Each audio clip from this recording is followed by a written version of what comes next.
Hello everyone, and thank you for attending today's webinar. Before we begin, here are a few housekeeping items. At the bottom of your audience console are multiple application widgets that you can use. You can expand each widget by clicking on the maximize icon on the top right or by dragging the bottom right corner of the widget panel. This webinar is being recorded. The recording will be available 1 day after the webcast at the same audience link. A copy of today's slide deck and other items are available in the resource list widget. It's a green file icon at the bottom of your screen. If you have any questions for presenters, click on the Q&A widget at the bottom and submit your question. We will try to answer as many questions as possible during the webcast. If we run out of time, your question will be answered later via email. We do capture all questions. If you have any technical difficulties, please click on the Help widget. It has a question mark icon and covers common technical issues. You can also submit technical issues through the Q&A widget. Now I'd like to pass it over to Purvi Sevak. Purvi, you now have the floor. Thank you. Good afternoon and welcome to everyone attending today's webinar. My name is Purvi Sevak and I'll be your moderator today. Our presentations today will share some of the latest findings about the work activity of people with disabilities.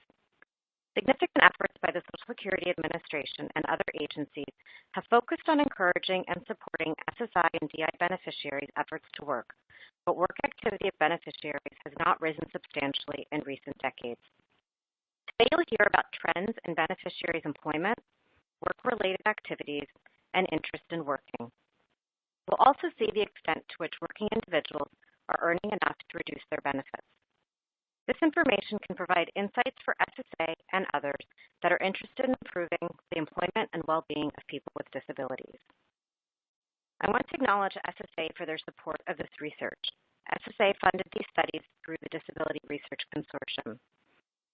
I also want to thank our presenters.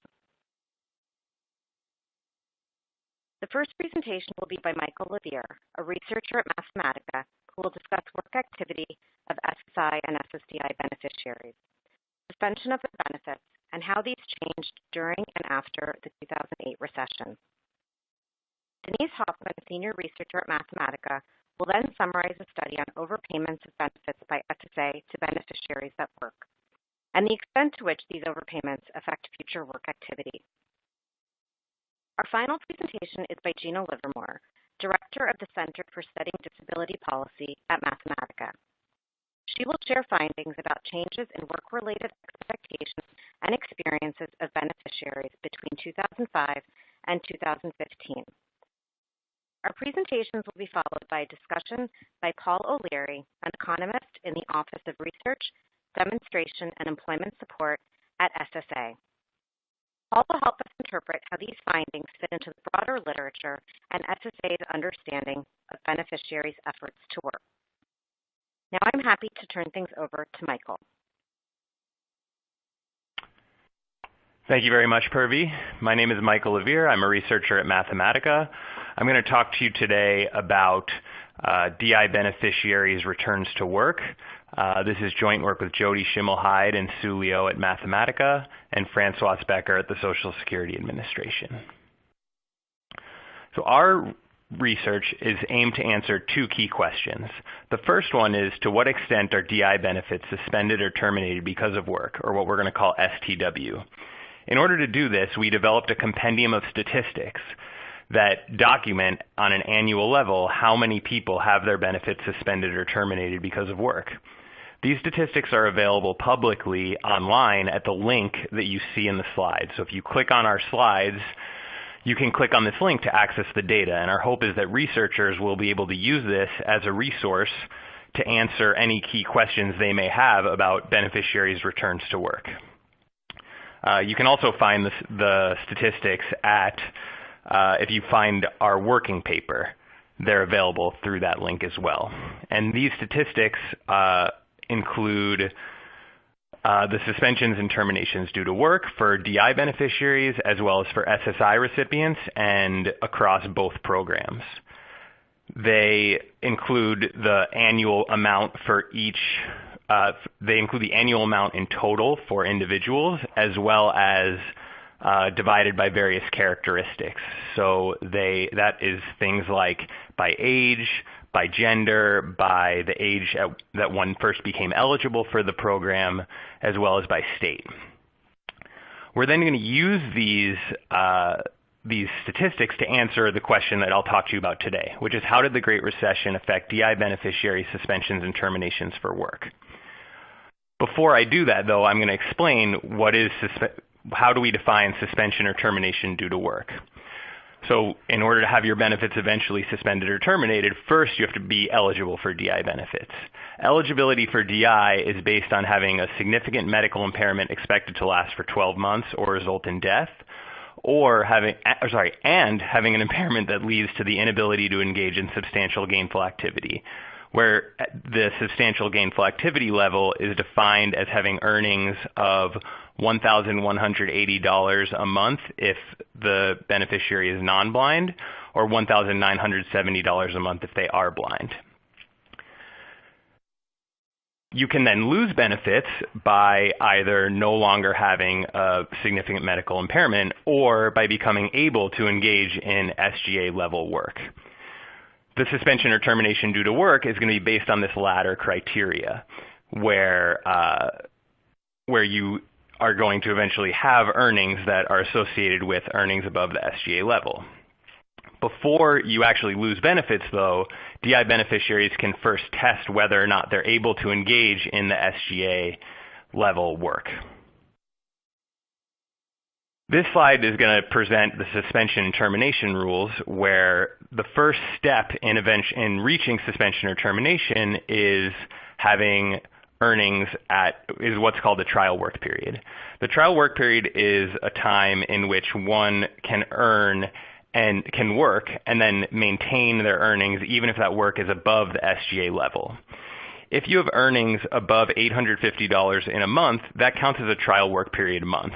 And your trial work period is considered complete if you have 9 months of trial work period earnings in a 60-month window. Once the trial work period is complete, the beneficiary then enters the extended period of eligibility, and this is the first time that benefits can become suspended or terminated.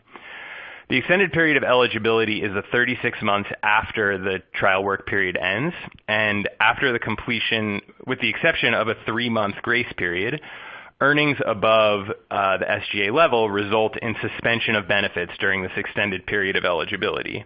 And so if you have earnings above the SGA level, that leads to having your benefits suspended and therefore no disability benefit payments. But if your earnings are below the SGA level, then you will continue to get your benefits. After the extended period of eligibility ends, the post-extended period of eligibility begins, and at this point, if you have earnings above that substantial gainful activity level, your benefits are terminated, assuming that you've completed this brief grace period. Termination status is going to remain until one either returns to benefits, reaches their retirement age, or the beneficiary dies.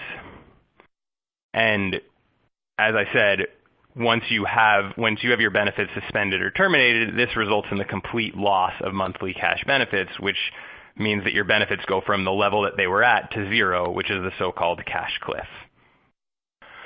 So in order to measure suspensions and terminations for work, we use the Social Security Administration's disability analysis file. This includes administrative data on all adult DI and SSI beneficiaries, and this suspension and termination due to work measure exists from 2002 onwards. So we're going to have between 2002 and 2014 a measure of how many people had their benefits suspended or terminated due to work. There's a monthly indicator in here for suspension or termination of DI benefits due to work. We're going to focus today just on DI benefits, and we're going to combine suspension and termination together. But in the compendium of statistics that I alluded to at the beginning of the presentation, you can find measures for SSI benefits, as well as you can find suspension and termination separately. So As a first pass, this is going to just show a very simple pattern of what are the percent of DI beneficiaries who have at least 1 month in suspension or termination due to work in each year. And the main thing that you can see in this graph is that there's a very strong countercyclical pattern where in the years leading up to the Great Recession, which is indicated by this blue shading around 2008 to 2009, for the most part, the percentage of people in suspension or termination due to work was increasing. Once the recession hit, we saw a precipitous decline in the percentage of DI beneficiaries who had work levels that led them to have their benefits suspended or terminated. And that precipitous decline remained. We have not seen a strong recovery in these measures since the recession. So in 2014, we see about 1 to 1.1% of people are considered as being in this STW status, and that corresponds to about 117,000 beneficiaries. And those 117,000 beneficiaries gave up $1.2 billion of DI benefits, which amounts to about $10,300 per beneficiary. One key thing to note is that this figure excludes people who are in termination status for the entire year, including those people who are terminated for work for the whole year. If we had included that, the rates that I show in this graph would have been about 2 to 3 times higher. One caveat to make about this is that we're only reporting people who have work levels that are sufficiently high to have their benefits suspended or terminated, but it's possible that there are people who are continuing to work in the background, that they have some level of work, but that they do not have enough work to have their benefits suspended or terminated. A second important point to make here is that this pattern after the recession where we see that the level of STW has remained quite low may somewhat be driven by the fact that there are a whole new set of people who are entering DI benefits as of this time. There's significant entry as a result of the Great Recession, and it's possible that those people who are entering DI have a lower propensity to be able to return to work. And so that could be driving why we see this lower rate. And so in order to try to account for that, the next thing that we're going to do is a cohort analysis, where we're going to track patterns over time for cohorts that are awarded in a given year. So for example, if we imagine people who had a DI award in 2002, we can then measure what percent have suspension or termination due to work in 2003, 1 year after the award, 2004, 2005, and so on. And because we're looking at people who are all awarded at the same time, this analysis is not going to be subject to issues related to the beneficiary characteristics changing as a result of the recession. And the key point here is that the recession is going to hit different cohorts at different relative points in time. So for those that were awarded in 2002, the Great Recession started in about 2008. That's 6 years after they received an initial award, whereas those that are awarded in 2006, the recession started only 2 years after that. So in this figure, I show the percent of people who have suspensions or terminations due to work, specifically for this 2002 award cohort. And note that unlike the previous figure, this is going to include those with the full year termination, so these numbers are not exactly comparable. What we see is that in the years following initial eligibility, the percent that have suspensions or terminations due to work increases over time, reaching a level of about 2.5% 6 years out at the start of the recession with that blue circle. After the recession, we see that this number levels off and actually starts to decline. In this next figure, what I've done is add in the other award cohorts for 2003 through 2006. And what we can see is that prior to the recession, these groups were all very similar, that with an additional year since eligibility, more people entered a suspension or termination due to work. But once the recession hits, with the indicated by those circles, you can see that there's a divergence in the trend. The people who are in different award cohorts, whereas they had been very similar up until the recession, they kind of end up at whatever the level of STW is, and then stay at that level or decrease a little bit over time. And what that indicates is that the recession had a pretty substantial effect on these cohorts because they no longer follow similar patterns. There was this divergence in trends. We can then also look at, for those people who have their benefits suspended or terminated, what is the average number of months that they spend in suspension or termination due to work status? And what we can see is that this measure is not at all affected by the recession, and the average months in suspension or termination due to work is very similar across all of the cohorts. It's also increasing over time, where in the first year, those who have suspension, those who are in that STW status only average about 4 months in suspension or termination of work, and that increases to 10 to 11 months by the end of the period. And the reason for that increase is what I mentioned earlier, that once you are in that termination status, you remain in that status until either you reach full retirement age, you return to benefits, or die. So to wrap up, we created a compendium of statistics about beneficiary returns to work. And our hope is that researchers and policymakers can go online and access those statistics to answer some additional questions that they have about beneficiary returns to work. As I alluded to before, there's things related to, I presented statistics on the suspensions or terminations due to work, but we also have in there measures of the dollar amount of benefits that are foregone due to work, as well as whether you have benefits foregone due to work. We use those statistics today to show you some simple effects of the Great Recession. And what we see is that workers who have disabilities end up being pretty substantially affected by the Great Recession. We know that this is consistent with the rest of the literature, which shows that workers with disabilities historically have a hard time finding work during recessions. And one thing that this indicates is that workers with disabilities tend to be the last people hired. And we see that by the fact that since the recession, there have not been increases in the rates of suspensions and terminations due to work.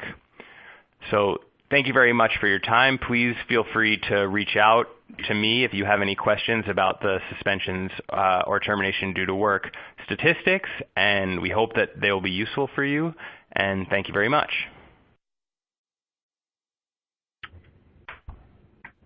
Great, thanks, Mike. This is Denise Hoffman, and I'll be giving the next presentation. And the presentation is on a topic that is, as I'll show, closely tied to beneficiary employment, but may not currently be on your radar. And this topic is overpayments. I'll be presenting research quantifying the prevalence and size of work-related overpayments that are made to DI beneficiaries, and also assess the association between overpayments and work activity. I'll begin the presentation by summarizing the program rules that create the opportunity for work-related overpayment, many of which Mike described in the first presentation, and by defining an overpayment. Before I go on, I want to acknowledge and thank my co-authors and other contributors to this research, including John Jones, Ben Fisher, Priyanka Anand, Andrew McGurk, Serge Lukashnitz, and Miriam Lowenberg.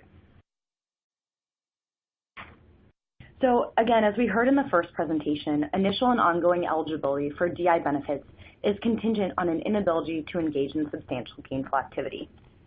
Beneficiaries have 12 months to test work before going off the so-called benefit cliff, including a 9-month trial work period during which beneficiaries can earn an unlimited amount without an effect on their DI benefits.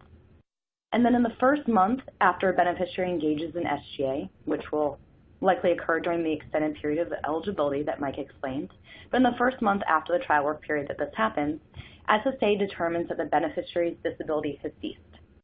Work does not affect benefits for that month or the next 2 months, which make up the 3-month grace period. But after that point, SSA suspends or terminates benefits for work above the SJ level. And this is, again, the STW concept that Mike covered in this first presentation. SSA instructs DI beneficiaries to notify SSA if they start or stop work, change duties, hours, or pay, or start paying impairment-related work expenses. Beneficiaries can report work by phone or mail, in person, or online. Ideally, beneficiaries would notify SSA immediately if they started work or increased earnings.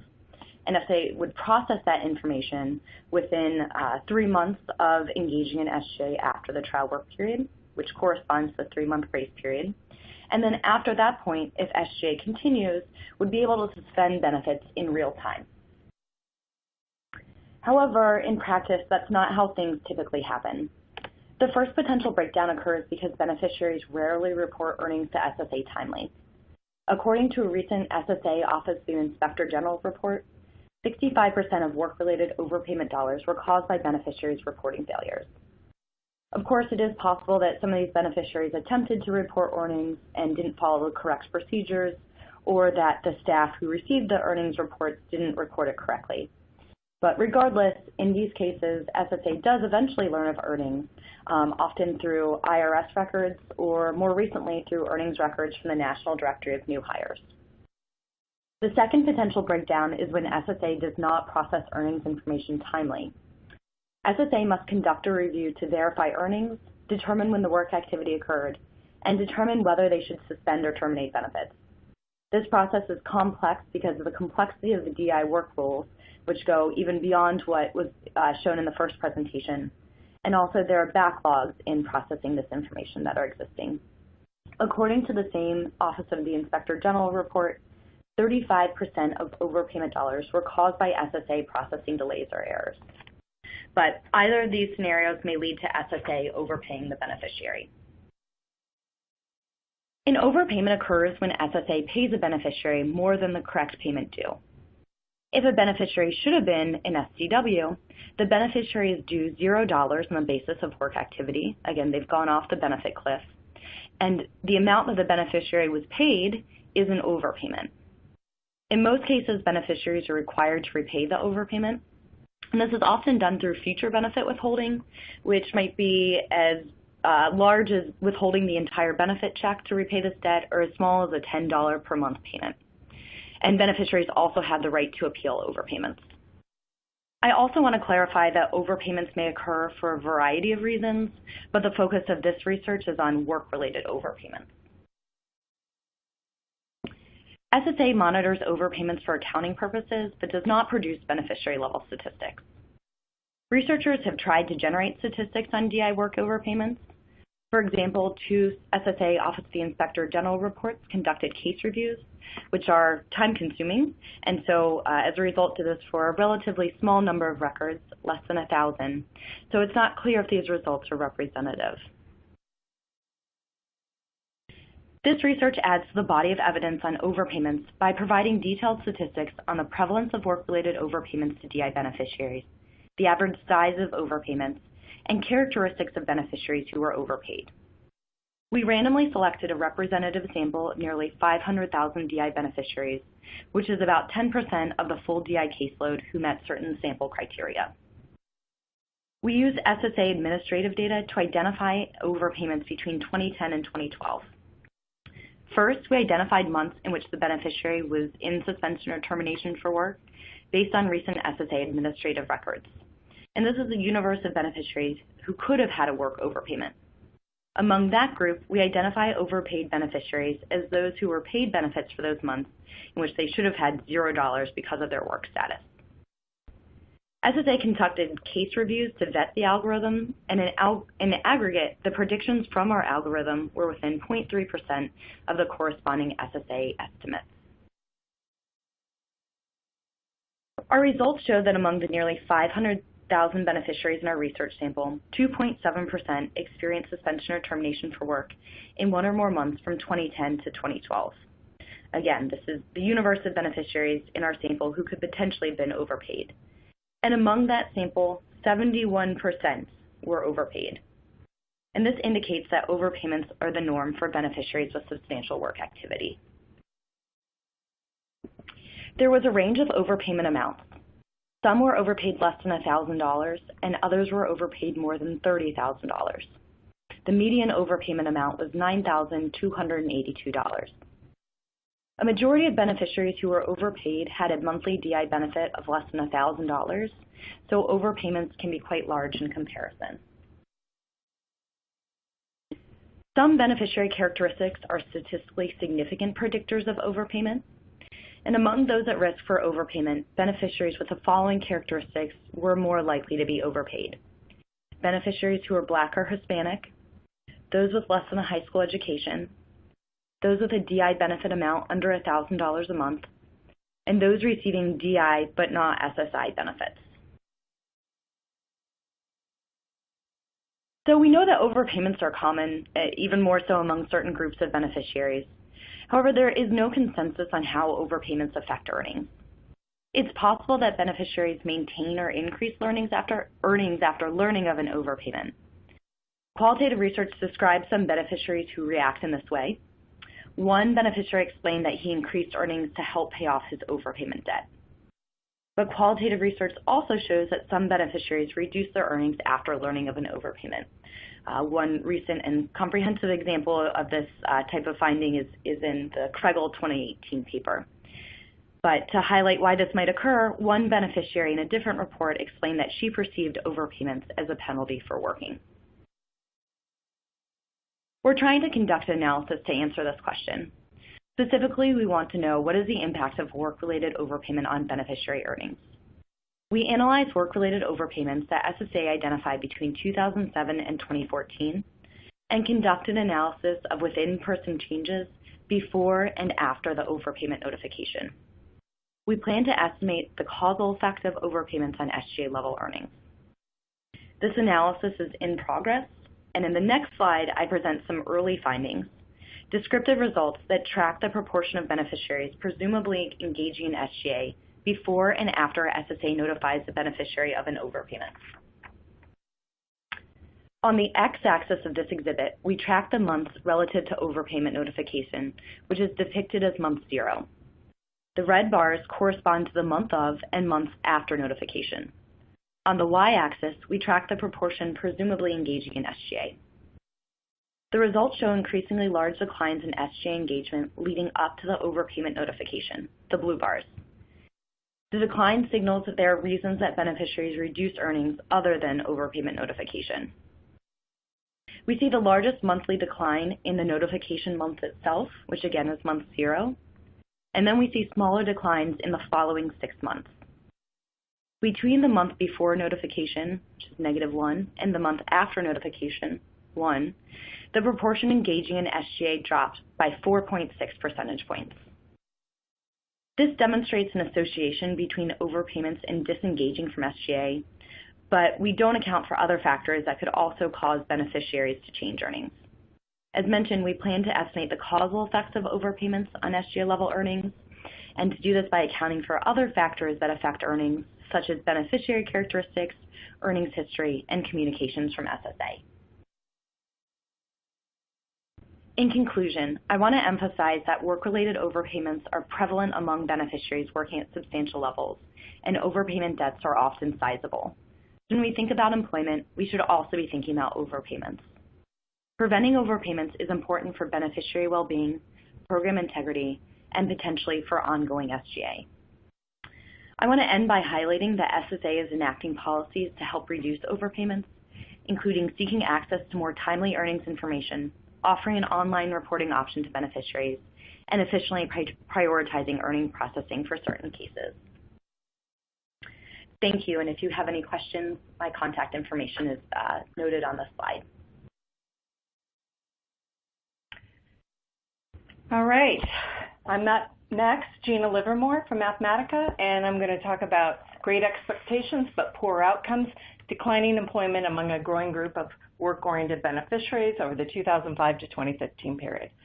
And I was looking through the attendee list. There's over 300 of you on the line listening in, and a handful of you were at the Disability Research Consortium conference in August, and I presented this material there, so feel free to zone out if you've seen it before, but do stick around for our exciting comments from Paul O'Leary, just to give a preview and expectations for his comments. So I want to acknowledge my co-authors, Purvi Sevak our moderator, and Marissa Shank, who've worked on this project as well.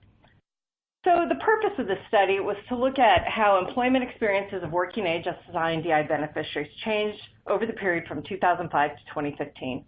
And this period, it was 10 years with many noteworthy changes. There was large growth in the disability programs, change of composition of the people on the rolls, in part due to the aging of the population, as well as other factors. And then there were lots of policy, labor market, and other changes that affect the employment of disabilities, which in turn may have affected both the employment as well as the composition of employment of beneficiaries and the composition of the disability rolls.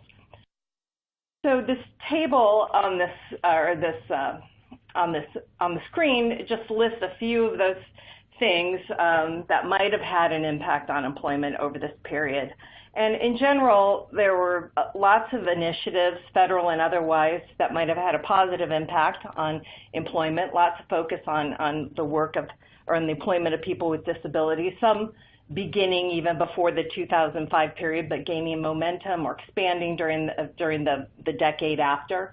And there were some we think might have negative impacts on employment, such as the aging of the population and most notably the recession, the Great Recession that Michael Levere was looking at in his slides.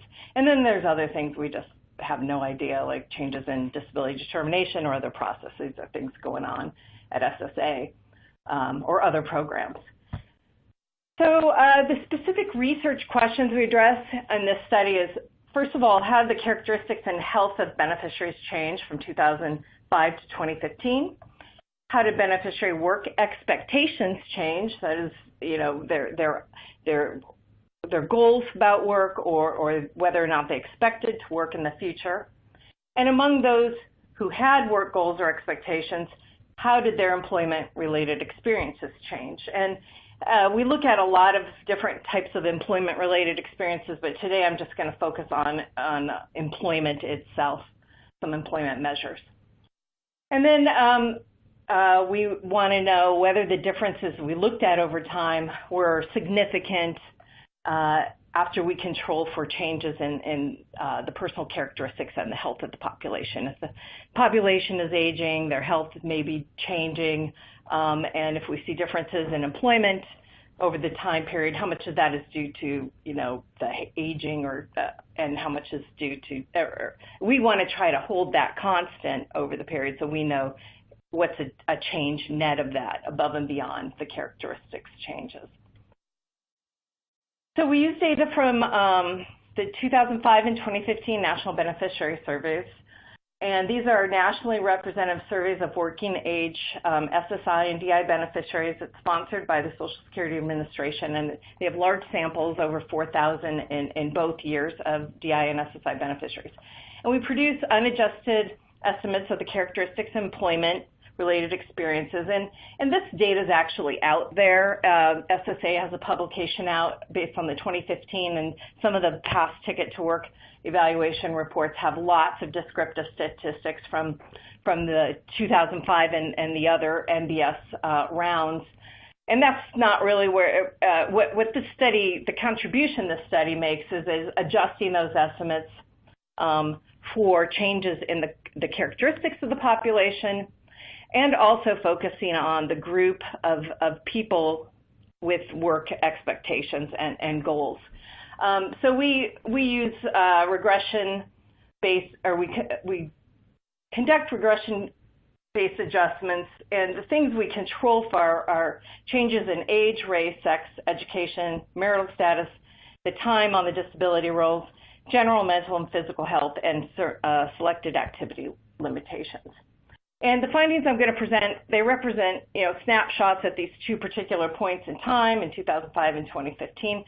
So it's not saying what went on in between, but you know, for most of the measures that we're looking at, and given, you know, there's 13 million people on the disability rolls, things aren't moving that quickly. So when we see these differences, they're probably real and not just some, you know, periodic thing that, or what happened just in that year. You know, so if we look at the year before and year after, we'll probably see something like that. But the trends, things tend to change slowly when you have that many people on the rolls. So even though we don't have time trends over time, it's probably reflecting what is more the case now than back then. So first, looking at changes in beneficiary characteristics that happen overall, both DI and SSI together. There were certain things. If we looked at the first quadrant of this, the stuff in red at the top, age and education increase, and those are general population trends that have been going on, so that's not unexpected. And on the other side of the last column, things that went down, marriage rates, having children under age 18. Things we saw no change in were race, sex, and living arrangements. The black text represents changes in health that we observe for the beneficiary population as a whole. And we saw a slight increase in self-reported musculoskeletal conditions, a rather large increase in obesity, and a moderate increase in reporting having difficulty getting around outside of the home. That was one of several activity limitations that were queried in the survey. On the other side, things that declined over that time, childhood disability onset, sensory and intellectual disabilities, and most of those might be related, again, to the aging. We have more older people, so less of those things that might happen in childhood. And a decline in shopping, difficulties in shopping for personal items. But we really didn't see any change in general physical or mental health, in difficulty with most activities of daily living, and no change in self-reported mental health conditions. And other changes we saw were an increase in the share of all beneficiaries who were DI-only beneficiaries. Over this period, there was very large growth in the DI program, accounting for that, and a large increase in the share that are new beneficiaries, so have been on the rolls for less than 5 years. And this may be due to the recession pushing more people on, and in part due to that large growth over the period. So looking first at work expectations of beneficiaries and how those change over the 2005 to 2015 period, we saw an increase overall, and here I have it split out by DI only and SSI. And the increase overall is really driven by a large increase among DI only beneficiaries. And we measure having work expectations based on a set of questions in the survey that ask beneficiaries if their personal goals include work or if they see themselves working in the next 5 years. And we call these people, or I'm going to call them from now on, work-oriented beneficiaries. So we see a large increase among DI only from 33% in 2005 to nearly 43% in 2015. And these are adjusted for the changes in the actual population composition and the characteristics. So this is above and beyond those changes. And on the SSI side, we don't see a large increase. It stayed around 49%. So from here on, I'm going to just talk specifically about the work-oriented group, and that is that approximately 45% of the whole beneficiary population who has work goals and for whom employment is most relevant. And for that population, I'm not going to show any statistics, but for the characteristics, but some of the changes in their characteristics for that group were more dramatic than for the beneficiary as a whole. And two that are particularly relevant to work, perhaps, are that a much larger share, or relatively larger share, were older than age 55 in 2015 than in 2005. So for the whole population, we saw approximately 20% increase in those over age 55, but for the work-oriented, that share grew by 50%. So it was a much larger growth among the work-oriented. And we also saw that more were in poor physical health, and that was a measure that was a general physical health measure, not just one or two. It was based on an index of physical health. So we see more, and that might be related to them being older. So looking at the employment changes over this period among that group who said they were work-oriented, had work goals and expectations, I have here some of the employment statistics. 3 I'm going to focus on. The first set, the red ones, and this is divided out. Top panel is DI only, and the bottom panel is SSI recipients. So the share that had ever worked for pay for both groups went down over this period from 2005 to 2015. And the third column, the column on the end, shows the adjusted difference. The other 2 columns show the actual, what the percentage was unadjusted. And then in the last column is the actual adjusted difference once you take care or control for age, education rates, all those things I talked about on an earlier slide. So for DI only, we saw a small drop, 4 percentage points in the share that had ever worked for pay. But we see a much larger decline among SSI recipients, 15% decline. So that's a fairly large change. Working at interview, and that's just were they employed at the time that we were talking to them, that didn't change at all. And that is one outcome that probably would jump around depending on what's going on in other things in the economy and other factors, because it's such a point-in-time measure. It's more susceptible to short-term changes. So, but we didn't see any statistically significant difference between 2005 and 2015 on that measure. Now, in looking at whether they worked at any time in the year before they were interviewed, so it's more of it's an annual employment measure. Were they employed for any time more than a month during the previous calendar year? We see a decline for both groups, and those are the blue numbers. So for DI-only beneficiaries declined by 8 percentage points, and the same was true for SSI recipients. Their employment rates declined by 8%. Okay, so among everyone, all work-oriented beneficiaries, there was a general decline in employment, and this is looking at the annual employment rates. And the first bars, the black bar is 2005 and the red bar is 2015. And the first set of bars, the whole group, all SSI DI work-oriented beneficiaries, there was a 9% percentage point decline from 29 to roughly 8% to 21%. And these other 5 groups I show here are groups that experience the largest relative or absolute declines in employment over this period. And these groups include beneficiaries with intellectual disability, older beneficiaries, those over age 55, people who had been on the rolls for less than 5 years, and those with less than a high school level of education.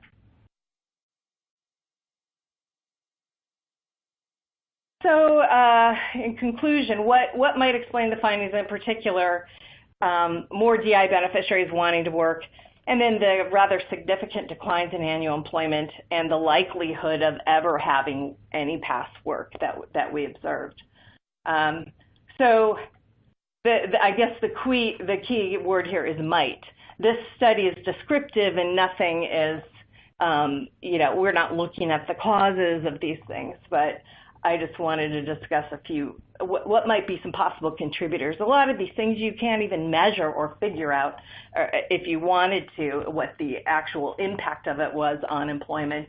But they're things that we hypothesize and think are likely to have affected employment, and the effect being that it seems to be a decline. So but at the same time, as we see this decline in employment, we see more people want to work, at least more DI-only beneficiaries have work goals. So what might be contributing to that, the increase in wanting to work? Well, there certainly have been a lot of changing attitudes and lots of initiatives over that decade. And people, as they change their attitudes about disability and inclusion, and even SSA's own messaging around employment since the passage of Ticket to Work, there's greater awareness now of the supports SSA offers, and just a greater expectation that people can work with disabilities. So that might be contributing. People's own self-perceptions have changed because of general changing attitudes. The recession might also have pushed some people onto the disability roles before they were really ready to withdraw from the labor force because they couldn't find a job and it was an alternative for them. But they really still have goals that they want to work. So given that the recession might have pushed a bunch of people and there was this large growth during that period, that might be accounting for some of the changes that we've observed in terms of their expectations for work. So what might have contributed to the declines? Well, the recession's the obvious villain there, and Mike showed you another angle on that with the suspensions and terminations from work. But there's been a very slow recovery for people with disabilities, even if you look at the year-by-year data. And it's upticking now, but it's upticking way later than it has for other groups. So the recovery's been slow, and this was 2015 data, so it's going to reflect that.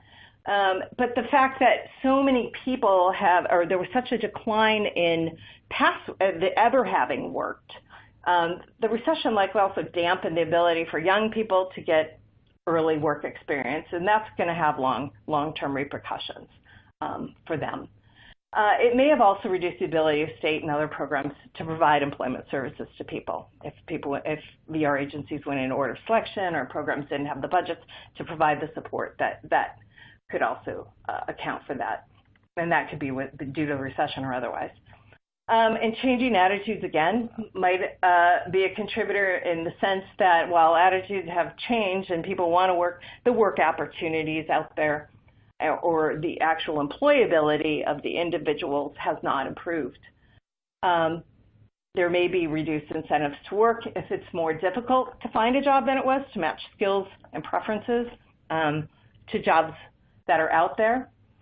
And there's also the changing characteristics of this group in particular. As I pointed out, they're now older and in poor health. So it may be, again, more difficult for them to find jobs that are suitable for their situations. So what are the implications for investments by SSA and others to help beneficiaries return to work? Well, on the upside, we see there's potentially greater demand for employment supports. We see more people want to work. There's much more demand for it. But it also points out that it may be more challenging than in the past for beneficiaries who want to work to obtain jobs. And it might be necessary by SSA and others to think of more radical approaches to serving this population. Now, they're older, they may be in poor physical health, and if they're young adults, they may not have past work experience. It's going to be tougher to get people jobs. And this also kind of makes you think about all the things that are really outside of SSA's control. There's only so many things and so many supports that they can provide, and it's still at the mercy of the recession and other trends going on, or at least the employment rate of beneficiaries is still at the mercy of many, many other things. So with that, I will turn it back to Purvi. Thank you. Thank you, Gina. Before Paul takes the stage with his comments, I want to remind everyone that we will have time for Q&A after Paul's discussion. Please submit your questions electronically through the Q&A panel. You can submit them during Paul's discussion or anytime after. We do ask that you share your name and affiliation. So we'll now be joined by Paul O'Leary, an economist at the Office of Research, Demonstration, and Employment Support at SSA. Paul will help us interpret how these findings fit into the broader literature and SSA's understanding of beneficiaries' efforts to work. With that, I'll turn it over to Paul. Okay, well, good afternoon. So today I'm going to be talking about the return to work expectations for SSA beneficiaries. And I'm going to start with sort of where we are in 2018 in terms of disability and work. So one of the common things that we see in the papers today is how the environment affects beneficiary employment. So the first paper looked at the impact of the Great Recession on suspension or termination for work. The second one looked at the potential disincentives of overpayments. And the third one looked at program, demographic, and social changes over time and how that affects primarily work expectations and to some degree work attempts by beneficiaries. Stepping back, though, one of the general things that we see is that while there are these various factors do sometimes matter in terms of changing work behavior, most of the changes that we see are relatively small. Now, when you look at the numbers, it may seem like some of the swings are big, but if you look back at the STW chart that was in the first presentation, for example, you see that these numbers, although the swings look to be rather big, they're basically moving from about 1.4% to about 0.8%. So you're not seeing really big changes in numbers. And in general, we haven't really seen game-changing programs such as the Ticket to Work program. Those haven't really seemed to lead to really big changes in work, at least as in terms of when we measure them in terms of exits for work. So this next slide looks at the suspension terminations that we've seen since 2001. And the two columns that I want to focus on are the percent columns. The first one is the suspensions because of SGA, and then the last column, which is the terminations for SGA. And focusing particularly on, well, both of these columns generally show that that these numbers have remained pretty steady at around the 0.5% figure, and this is the figure that's been batted around forever. It was the figure that was quoted in the Ticket to Work and Work Incentives Improvement Act, and the hope was that only 0.5% leave the roles due to work, and if we could only double that. And so this kind of begs the question to me that despite all of the changes that we've seen, both in terms of demographics and in attitudes and in terms of programs and policies that have been implemented by SSA, why don't we see bigger changes in work attempts and what people are actually able to do in terms of leaving the roles for work? And so what I'm going to do today then is sort of focus on what should we be expecting. So the title of the forum is New Insights into Disability Beneficiaries in Pursuit of Work. And what I'm going to do is look at it more from a normative or a philosophical approach. And to some degree, I think maybe we would be better off if we did this a bit more, in the sense that when we implement programs, I don't think we make it all that clear in terms of what our objectives are. And that sort of leaves things open for interpretation. And you hear figures batted around where some people seem to think that half the people on the rolls ought to be working, and other people seem to think that if we could just improve things a little bit, that would be a great thing. So I think we need to discuss these issues a bit more so that there's a somewhat more of a common understanding of what the real objectives are, what's realistic in terms of objectives. So if we look back the last 20 years in the various programs, we haven't seen these big changes. And so the question is why? And is it that we haven't hit on the right mix of services? Is it that we've missed the incentives that matter? Is it that we're too late once beneficiaries are on the roll? And with this third point, in particular, we've seen kind of a shift within SSA, Congress, and OMB to maybe what we ought to be doing is spending a lot more of our time and resources at providing services to people before they're on the rolls. And that seems to be somewhat of a capitulation to the idea that once they're on the rolls, we're not going to be able to get them back off. And the question this begs for me is whether our assumptions regarding there being a significant portion of people on the rolls who could work if just given the right mix of services and incentives, whether that's actually correct. Or is it that 0.5% is sort of a hard boundary that we're unlikely to breach based on the severity of disability for beneficiaries and the benefit structure that we have in place? So the next thing I want to look at is what we can see. I want to make sure that the slide advances. Let me give it a second. Okay. So what we actually see in terms of the earnings patterns of beneficiaries before and after award. So this first slide looks at beneficiaries who were awarded in 2007, and it looks at what their earnings profiles look like leading up to benefits and what their earnings profiles look like after the receipt of benefits in 2007. And this is divided up by those who are SSI, SSDI only, those who are concurrent, and those who are SSI only. And the main thing that I want to draw your attention to on this slide is that there's a line that shows what the annualized SGA level is, and all of these numbers on this slide are in 2016 dollars. And what it shows is that if we look at the earnings of beneficiaries of concurrent and SSI only beneficiaries in the period leading up to their start of benefits, these individuals weren't even earning at the SGA level in that period. And so it kind of begs the question, why do we think we're going to be able to get them to above SGA and off of benefits if they weren't earning at that level in the period prior to the start of benefits? Now, presumably, their conditions have worsened, which led to their being able to get benefits. And on top of it, they've got the disincentives of the benefits that they're receiving. Clearly, SSDI only beneficiaries seem to be capable of earning at levels beyond SSDI, at least according to what they were able to do before becoming disabled and receiving benefits. Looking at the next slide, this actually looks at how earnings by each of these different groups compared to SGA. So again, we're looking at the 2007 cohort, those who started receiving benefits in 2007, and we're looking at their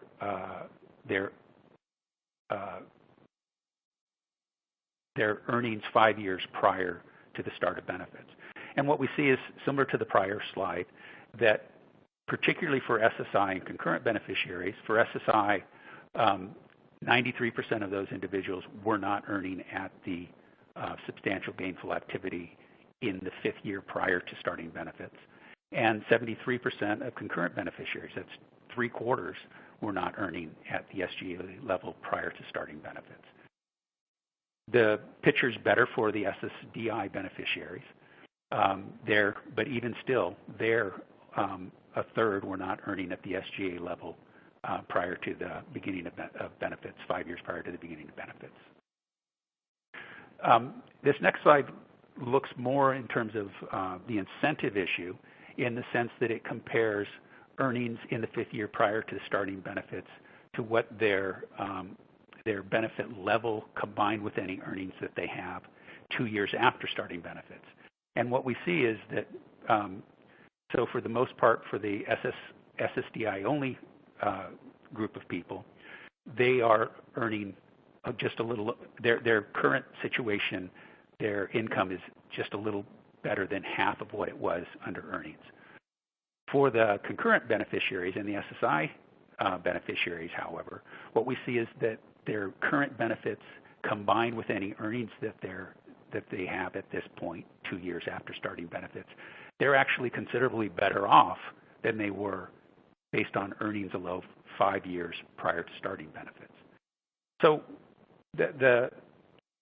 again, the only group that seems to have sort of good earnings prospects relative to what they can be getting on benefits is the SSDI only. And I want to draw your attention to a second aspect of this question. If we look at the age distributions of each of these groups, we know that the younger folks are the ones who are more likely to work, and those tend to be concentrated in the concurrent and SSI only groups, where for concurrents, only 34% are above age 50, and for the SSI folks, it's only 36% that are above age 50. However, for the group that has the best sort of earnings prospects, the SSDI only people, 64% of that population is above age 50 at the time that they start benefits. So while they may have a better earnings potential, they're sort of in that group where they're in an early retirement phase and unlikely to work or consider leaving the rolls for benefits for that reason. Oops, I forgot to advance the slide. Nope. Okay, so that kind of looks at what the human capital is of beneficiaries compared in the period leading up to their start of benefits as compared to what they get in terms of benefits and the SGA level. But we can also look at what we can learn from denied applicants. And there's been a number of studies the first one going back to John Bound in 1989. And in his study, he found that that the upper bound. So basically the way these studies are set up is they look at the work activity of people who apply for benefits and are denied. And they basically say that if half of those people are working, then at least at the margin, half of the people who got benefits could potentially be working, but no more than that. And so he set the upper bound at about 40% of beneficiaries back in 1989. A couple other things that he found, though, is that awardees were assumed to have been lower than those who were denied benefits because they're assumed to be more disabled than the denied applicants. And he also found that denied applicants generally worked less and at lower levels than non-disabled individuals. Jumping forward to 2013 and one of the more recent attempts to look at this, that's the Mastis, Mullen, and Strand paper from 2013. And what they did is they used a variation on this, but what they looked at is the 25% of people who were at the margin for whether they're going to get benefits or not, and whether they get benefits or not to some degree comes down to which examiner looks at their case. And so this is considered to be a better indication of what the people at the margin look like on the benefit side versus the denied applicant side. And what they found is that benefits decreased employment by about 28 percentage points after 2 years. Now, that's employment defined as $1,000 a year. If you look at employment defined as SGA, then benefits reduced employment by about 18 percentage points 2 years, but that dropped to about 11 percentage points after 4 years. The other thing that they found, though, is that those who were the marginally denied applicants had relatively low earnings, and that's something I'm going to focus on in the next slide.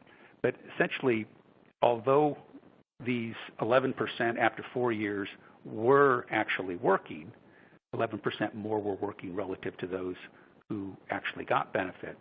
They were working at relatively low levels of about $8,000 a year, which is well below the SGA level.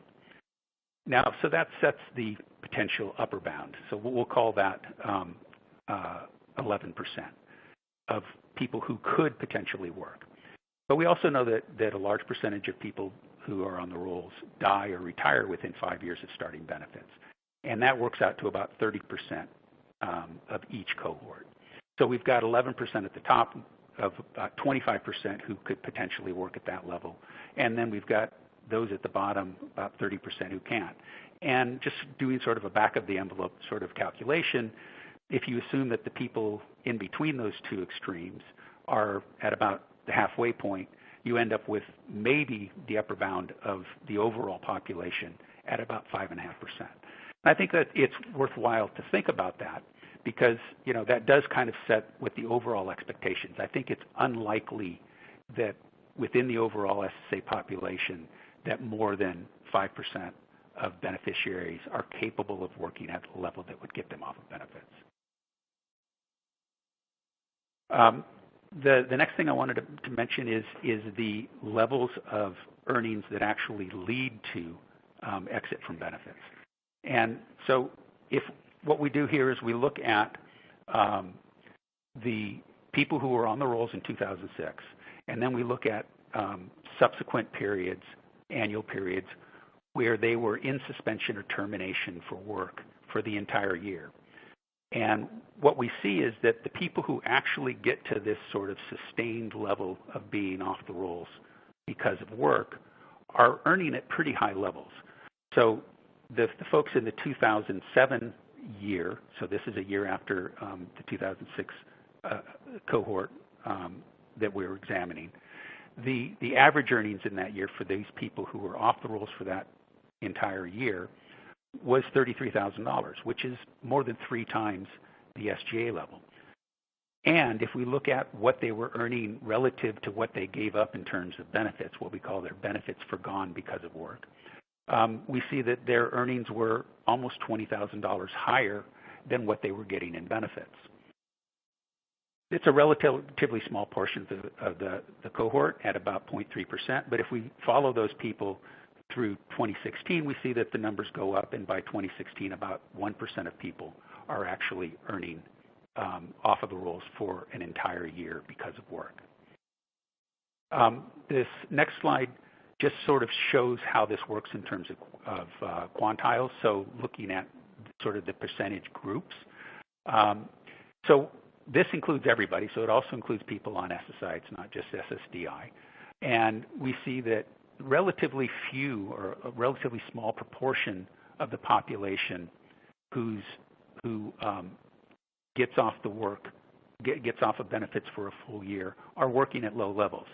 The 5% at the bottom there, so about 5% of beneficiaries work at, who get off the rolls for work are working at about a $6,000 annual rate.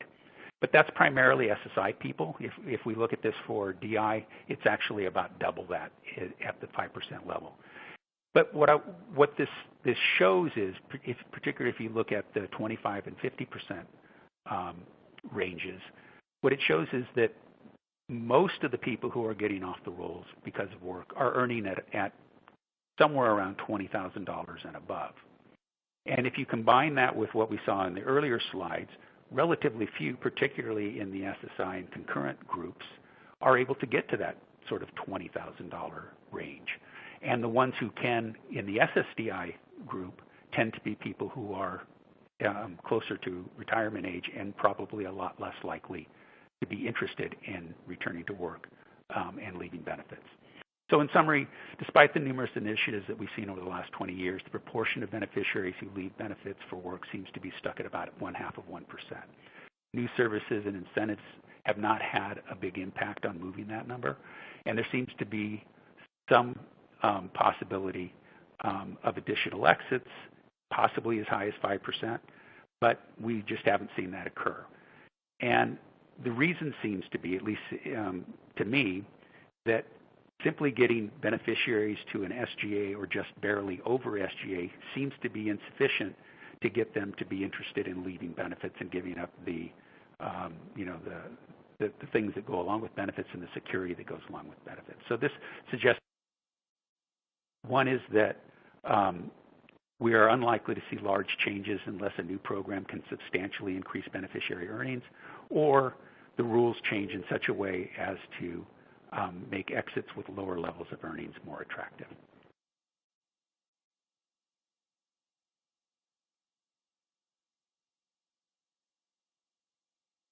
So I guess with that, I'll turn it back over to Purvi.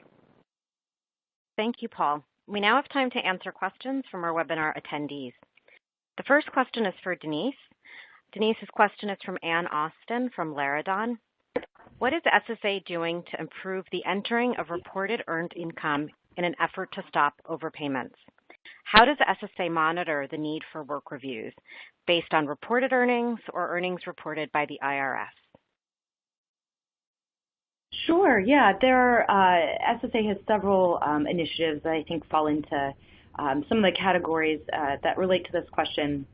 The first is that SSA has undertaken efforts to improve beneficiary reporting.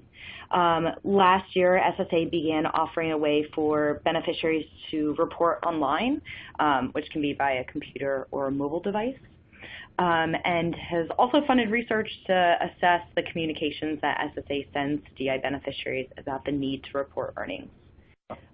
Separately, there are also initiatives for SSA to get access to more information on unreported earnings. In the presentation, I alluded to the fact that when beneficiaries don't report earnings, SSA gets information from annual IRS data, which is when you report your taxes, that goes to the IRS, and there's a data sharing agreement between the two agencies. Also, in the past year or so, SSA got access to a more timely data source, which is quarterly, and that's from the National Directory of New Hires. And they're also trying to even advance beyond that and establish exchanges with payroll data providers so that they can get monthly earnings information. And the last question was about reviewing cases, and SSA has a process that's this enforcement operation process that uses the IRS data to flag records that are with unreported earnings that are in need of review. And so typically the process flags cases with earnings that are above 6 months of the SGA threshold. So let's just, for convenience, say that it flags earnings about $7,000 a year to investigate. And then on top of that, there's a predictive model that uses information to assess the likelihood that a beneficiary is overpaid and prioritize the cases that are most likely to be overpaid first. Thank you, Denise. The next question is for Mike from Mary Barrows Bailey at Intermountain Vocational Services. What do the data look like specifically for youth and young adults, particularly those who have been on SSI before the age of 18? Does the length of time on SSI benefits before the age of 18 predict their ability to get off benefits by the establishment phase of career development, like age 25? That is, if a child has been on SSI since age 6, does it make a difference as compared to someone receiving benefits starting at the age of 16? Also, how do these rates for youth and young adults vary by type of disability? Mike? Yeah, so thank you so much for your question. These are things that we definitely can answer with our data, though not exactly what you are asking for. But this is about SSI, and I talked today about DI, but we have these statistics on SSI, and so we can answer some components of that. So in particular, we know that people who are first eligible as children tend to have a lower rate of suspension and termination due to work than those who first become eligible when they are 18 to 24. And interestingly, those two age groups have similar rates of benefits foregone due to work, which, given the 2-for-1 offset associated with SSI, indicates that people tend to at least be trying to work, but they're maybe not able to work at a level that leads to them having their benefits suspended or terminated. And the second part of your question is we can look at suspensions or terminations due to work by age and condition. We can't look at age and eligibility by condition, but one thing that we see is that relative to people that are older, we find that young adults, so people who are ages 18 to 24, tend to have higher rates of suspension and terminations due to work if they have musculoskeletal or back disorders, and they tend to have lower returns to work if they have intellectual disabilities or sensory disorders. And importantly, that is relative to what is overall the case for people who are a bit older. So thank you very much for your question. Thanks, Mike. Gina, the next question is for you from Jennifer Kimball at the MMC Department of Vocational Services. And she asks about WIPAs and other local benefits counseling programs that have limited resources. As a result of these limited resources, the programs have limited ability to reach and support Social Security beneficiaries with information about work incentives, which could support pursuit of employment. Has there been any research into whether expanded access to trained and expert work incentive counselors could increase beneficiaries' employment efforts and success? And Gina, that question is for you, and Paul, maybe you would want to chime in after as well. Well, there hasn't been research on expanding that I know of. There's been some past studies that have looked at benefits counseling, and there is some evidence suggestive, but that it promotes employment, but not super strong. And part of it's because they're descriptive studies, but part of it's also benefits counseling is often offered as a package with other services for employment supports. So it's hard to tease out what impact is due to the benefits counseling and what's due to to something else, vocational rehabilitation that's going along with it. Mathematica has a project with ODEP, the Office of Disability Employment Policy, right now on SSI Youth, and they did a webinar, and I don't know, maybe Bryce can tell me how to push this link to the audience after we're done here, but and Thomas Golden from Cornell did kind of a nice slideshow talking about the history and some of the research that's been done on benefits counseling. And so it might be a good resource for seeing some of those studies, some based on SSA's old state partnership initiative evaluation, project network, and U-transition demonstration, as well as some work that we did on Ticket to Work evaluation project that looked at the WIPA programs and employment outcomes of people who use the WIPA programs. But in general, there's not a lot of strong evidence on the relationship between providing benefits counseling and employment, but there is a little out there. And this slideshow that I will see if I can push to the audience that's on Mathematica's website talks about some of those studies. Yeah, this is Paul. The only thing I would add to that, and Gina alluded to it a little bit, was as part of the Ticket to Work evaluation, there was one paper, I think it was in the 7th round of reports, that looked at the relationship and the effectiveness of WIPA services.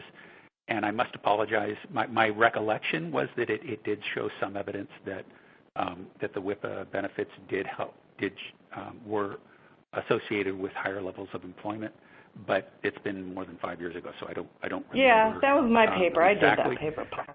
Yeah. But it was descriptive. Yeah. Yeah, but that is available on the SSA website as well, that paper. Thank you, Gina and Paul. I also want to mention that the bond demonstration got at this a little bit and will be the focus of our next forum, which is on December 12th. We'll be sending out invitations for that in November.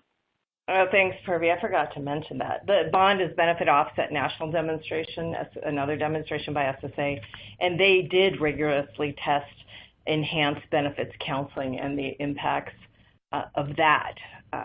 So I understand they will be talking about that at the next forum. Yep. Okay, next also, we have a question from... I was just going to say, if we're plugging things, I want to mention, since we've got a large audience here, that SSA does have 2 public use files available on the SSA website. The National Beneficiary Survey public use file is available, and that's what Gina used, or Judy used the National Beneficiary Survey for her analysis. But then we just recently, a month or so ago, released the disability analysis file, public use version, which has more than 3 million people in it and a lot of really good information. So for people wanting to look at this stuff, you can actually dig into it yourself. Thank you, Paul. The next question is from Otto Lang from the U.S. House of Representatives. A question to clarify information from slides 17 and 18. Does the SSA allow for DI beneficiaries to work for 9 to 12 months without suspension of benefits, or are the benefits suspended or reduced immediately after the beneficiary reports working? Denise, could you potentially review the difference between the trial work period and extended period of eligibility in response to this question? Sure, yeah, and I think this just to acknowledge the complexity of the DI work rules, and sometimes it's hard to quickly summarize. But yeah, so returning to slide 17, so beneficiaries have this 9-month trial work period in which they can test work, followed by a 3-month grace period, which also protects benefits from any withholding because of the work activity. And so it's not until after that 12-month period, which may not necessarily be consecutive, happens, that benefits would be potentially suspended or terminated, i.e. withheld because of work. And the 3-month grace period is typically in the extended period of eligibility that begins immediately after the trial work period ends. So after your 9th trial work period month, the following month, regardless of what the beneficiary does in terms of work, will be the first extended period of eligibility month. Thanks, Denise. The next question is also for you from Susan Prokop from the Paralyzed Veterans of America.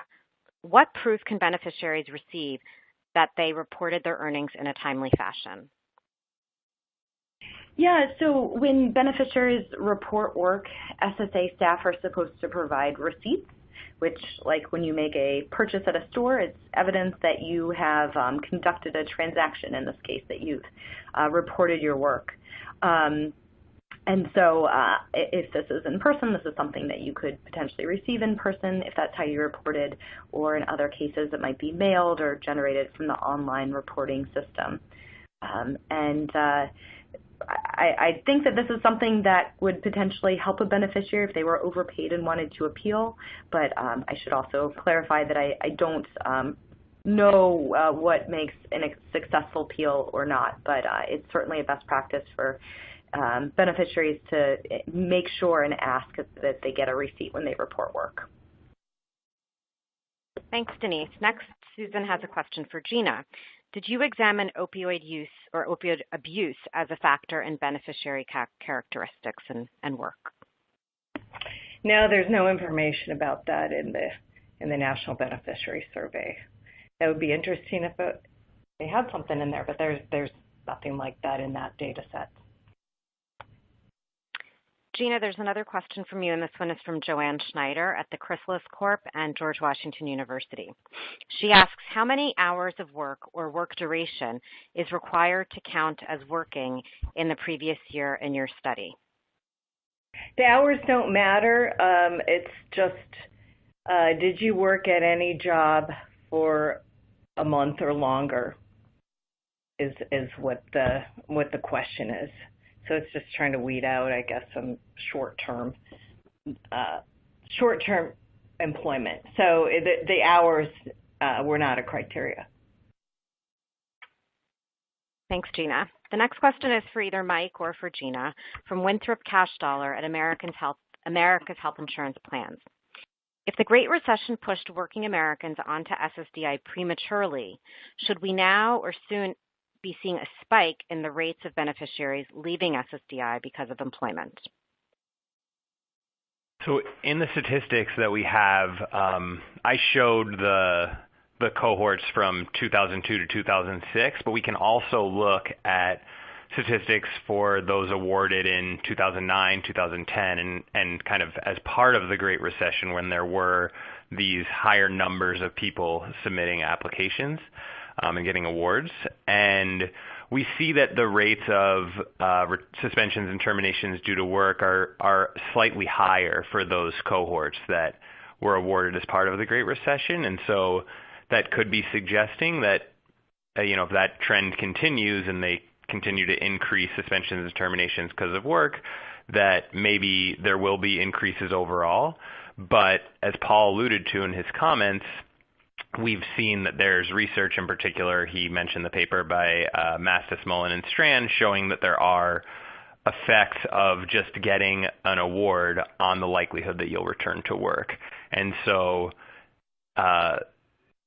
we can't necessarily say for sure that in the absence of anything else that these people would be expected to return to work, because participating in SSDI does have an effect on their eventual employment. This is Paul. One thing I would add to that is that there are, so we are probably just now entering the time frame where we can start to see that in the data. So you've got several lags that affect when we can actually see these things going on. You've got lags that are actually in the data, and that, as the first paper showed, there's people don't necessarily report timely, so it takes a while for SSA to catch up with them, and then once they catch up with them, it's a matter of going through the due process of determining whether the earnings count and how much of the earnings count. So all of that takes time, and so it takes a while for it actually to get into the data. And then on the other end, you've got people who, once they start benefits, even if they're interested in work right away, they may go to VR or an employment network and get services. They may get services for a year or more, and then they may have one or two work attempts that don't pan out, and then finally get to one that does.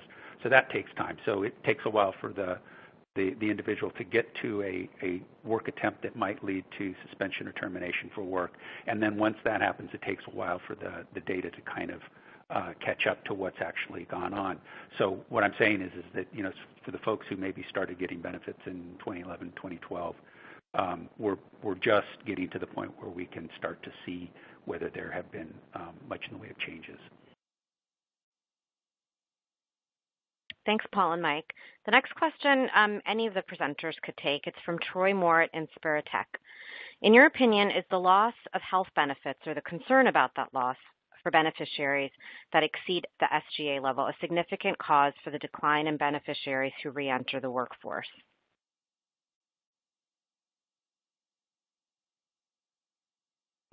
Gina, you want to take that one? Oh, we're putting it out there. Sure, just the concern about loss of health insurance. Yeah. Well, from the National Beneficiary Survey data, one of the questions about for people who aren't working is, because you're scared of losing benefits, cash or health benefits, and you don't get a lot of people saying that. Maybe, well, relatively a lot, maybe 20%. Say that's a reason they're not working. But when you do interviews with people, that, of course, comes up anecdotally as an important reason why some people don't want to work or don't want to risk working at high levels. But it's also a difficult thing to quantify, and I'm not sure I know of any other information other than that limited information that's in the National Beneficiary Survey that quantifies it at a more broadly than just the anecdotal evidence. Anyone else have any information on that? Well, the only thing that I would say is, there were changes in how long people could maintain health insurance as part of the Ticket to Work and Work Incentives and Improvement Act. And although we looked at a lot of things, I don't think we weren't able to tease out the extent to which that may have had any kind of impact. But, the ticket program did not lead to significant change in the number of people who were leaving the rolls for benefits, even though there was really substantial change in how long people could retain benefits. I don't remember the exact numbers, but it was for the DI folks, it went from something like 36 months to 9.5 years that you could retain benefits. So you would have thought if that was a huge impediment to people going back to work, that alone would have caused a lot of people to be less worried about it. Now, certainly, we know that information and what, just the fact that that's what it says in the law doesn't mean that that's what people believe or that people know about it. And so it may be that there's a degree of skepticism on the part of beneficiaries that, that's what you say, but then I'll lose my health insurance and then you'll change the law or something like that. So it could be that maybe after it's been that way for a long enough period of time to where people no longer think that that's a serious concern, maybe it would start to have more of an effect, but we certainly didn't see that. Yeah, the National Beneficiary Survey also talks about the awareness of those, and a lot of people don't even know about that. I'm looking at the statistics we just ran for the work-oriented, and only 20% of beneficiaries know about that provision. So if they don't know about it, not going to help. And to add one more thing here, I've done some research, and others have as well, showing that acquiring health insurance can be an important factor in seeking out benefits in the first place. And so there's been research showing that increases in health insurance coverage will at times reduce applications or participation in disability benefits programs. And so by kind of a similar logic, it would make sense that losing health insurance the threat of losing health insurance could lead some people to try to remain on the rolls, but we can't really say from that whether it's a significant factor, how large of a magnitude it is in terms of the decline in people reentering the workforce. Thanks, Mike. We're just about out of time. I want to take a minute to acknowledge SSA again for their support of this research. The studies presented today were funded by SSA through the Disability Research Consortium. I want to thank you for attending today's forum and for submitting all of these questions. We hope you've enjoyed today's discussion. Please be sure to let us know how you think we did by completing the electronic survey, which is available to all webinar participants at the close of this session. Thanks again. This concludes the webcast for today. Have a great afternoon.